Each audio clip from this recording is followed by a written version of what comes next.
Alright, good evening ladies. In today's video we're going to be going over how to identify cults early. And if you can identify a cult early, you can really change your life. The reason is people become so emotionally invested that they will never want to sell. They have these delusional targets in their head. For example, $1,000 per Ripple coin, that these people are basically like burned supply. Like they're never going to sell any, no matter how much profit that they make. So that's why you want to identify cults early. On the other hand of it, you do need to be able to exit the cult at the right time. You don't want to be the guy still holding a Bored Ape now, or you don't want to be the guy still holding Ripple or Hex, etc, etc. You want to be able to get in a cult and out of a cult. And obviously the biggest cults right now are meme coins. In the previous cycle there were coins like Ripple, Hex, and NFT projects became real strong cults. But in this cycle it's looking like it's going to be meme coins, Solana meme coins, that are going to be the strongest cults. So just keep that in mind. You need to be able to ride the trend of the cult, but at some point you need to exit the cult. You don't want to be the last community member in a cult. And yeah, we're doing the video outside right now because the villa is getting clean, so I'll show you a bit of the view. Unfortunately it's a little bit cloudy today, but that's the sea all the way over there. That's our little pool.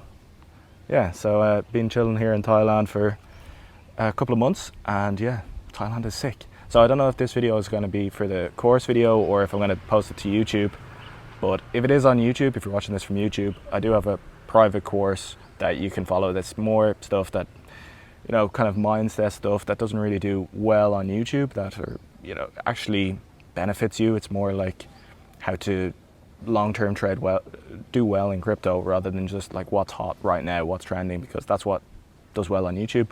But if you want to actually take your investments to the next step, you can watch that course, and that course comes along free if you join the private group that I have.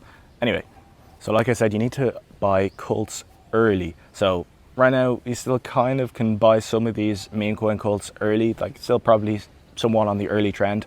But like an example of a cult that is peaked is probably something like Ethereum. Ethereum is still a cult, but it's no longer really growing to the same level it was before. A cult that is dying is something like Ripple, and a cult that is dead is something like Hex. Like these are the different stages of cult, and obviously you only ever want to be in the first stage of a cult. Okay, so now we're going to actually talk about how you go ahead and identify a cult early on.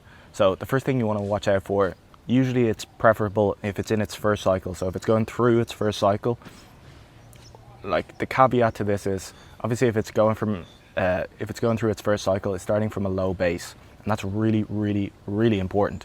If you start from a low base, it means the early investors, the early participants of the cult can get rich or make a lot of money from this cult and want to continue making money from being involved in that cult and spreading the idea, spreading the message, spreading the meme, whatever it is. So one of the main things is the cult members get wealthy, or the cult members have made a lot of money from this investment. So they're emotionally attached to it, and they probably feel some sort of reciprocity, like they feel like they owe this community something after making so much money from it, especially if they're still bag holding a lot of the coins. But it doesn't necessarily have to be in its first cycle. Another cult that has formed this cycle is Salana, and Salana started from a low base this cycle. Everyone could buy it for like $8 to $20, and yeah, obviously it rips like 5 to 10x depending where you bought it at. People bought it, like people put a lot of money into it and made a lot of money in Solana. It's obviously become a bit of a cult.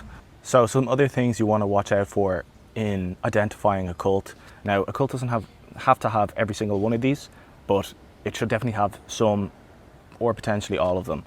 So obviously a cult is going to form around a particular meme, like dog with hat, or it's going to evolve around a particular message or a slogan. Like the slogan for Ethereum was ultrasound money, or the message behind the GigaChad meme is, you know, trying to reach your full potential. And that's a inspiring message and an inspiring idea. So if the idea is strong enough, people are going to want to make it a part of their identity. And there's a few ways that they can make it a part of their identity.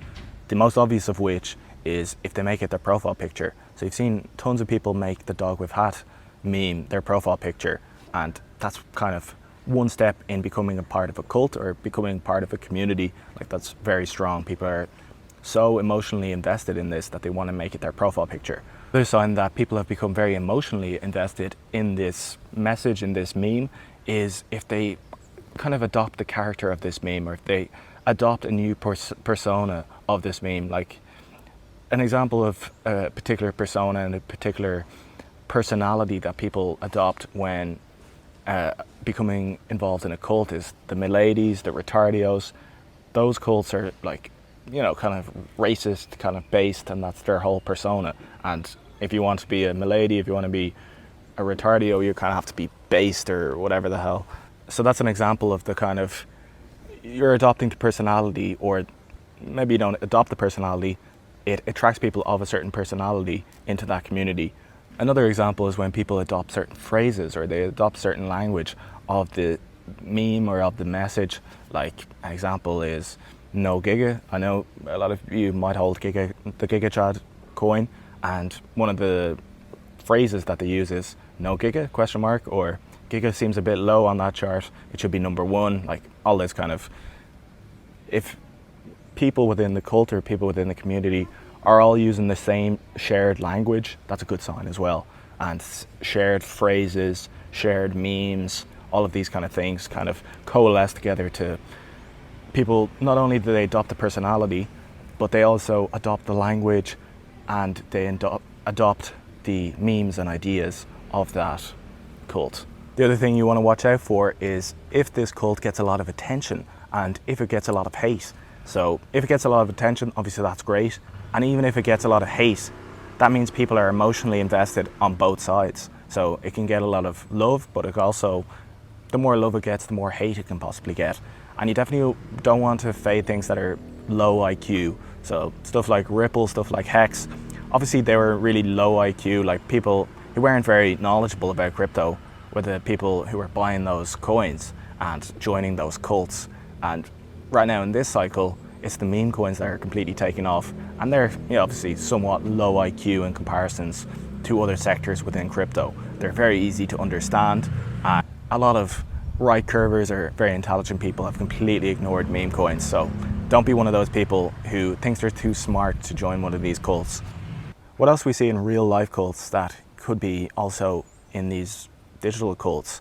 Well, every cult in the real world has a leader or has a couple of leaders. So if your meme coin has a very obvious leader, a very obvious and popular and growing in growth and growing in popularity leader, that's a good sign as well. So obviously, Dog with Hat, the leader is probably Ansem, because that was kind of his mascot coin for a while. Murad's coins, he has SPX 900, 6900.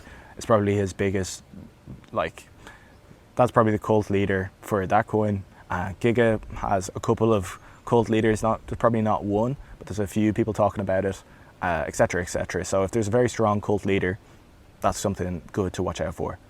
And a lot of these cult leaders probably just bought very early, probably bought in a large size and refused to sell. Like that's kind of a good cult leader. So if there's signs of people who are full porting this or have like a huge amount of the portfolio within this one coin and have made it their entire identity, have made it like the way that they express themselves online is completely aligned with that cult, and they're like fully invested both emotionally and financially in this cult, you know, that's a really good sign, especially coming from the leaders or from some of the biggest proponents of that cult.